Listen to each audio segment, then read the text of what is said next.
Mercredi 8 juillet 2020, chers internautes, bienvenue à cette nouvelle édition de la revue de presse sur JDC Plus TV. Prétendue négociation entre le gouvernement camerounais et les leaders sécessionnistes vers un cessez-le-feu dans les régions anglophones du pays. La presse en parle ce jour. Le quotidien Émergence a donné la voix à l'un des participants qui livre les secrets de la première rencontre.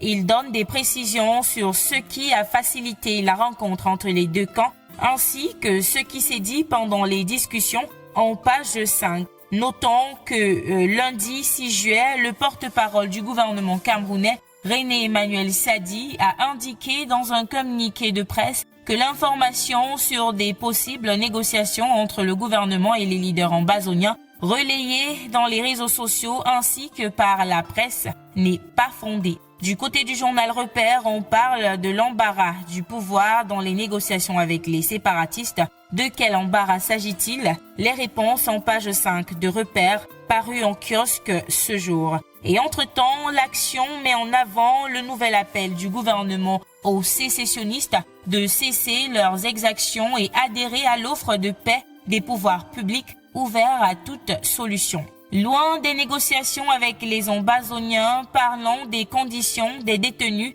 dans les prisons de Sa et Yoko, localité du centre Cameroun. Le soir, Triebdo indique que c'est l'horreur de ce côté-là, caractérisée par la vente d'eau aux prisonniers par les régisseurs, lynchage et torture des détenus battus au sang. Le tabloïd souligne le cas du détenu Asembe, gravement battu par Sieur Seke, le chargé de la discipline à la prison de Sa.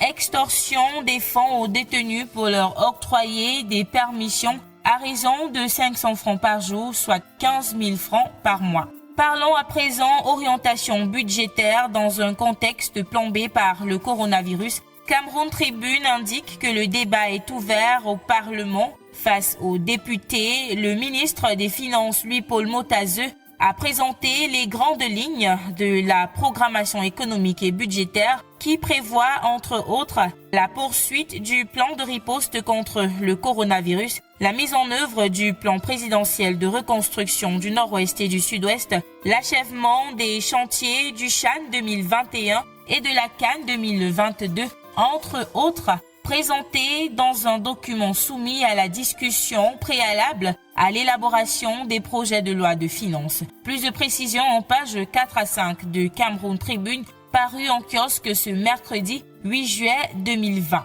Nous restons avec Cameroun Tribune pour parler sport. Annulation de la CAN féminine 2020. Selon le journal, la pilule est difficile à avaler, surtout pour les footballeuses. Le journal de Marie-Claire Nana souligne que la décision de la CAF d'annuler le tournoi prévu cette année en raison du coronavirus passe mal chez certains acteurs qui espèrent toujours une reprogrammation.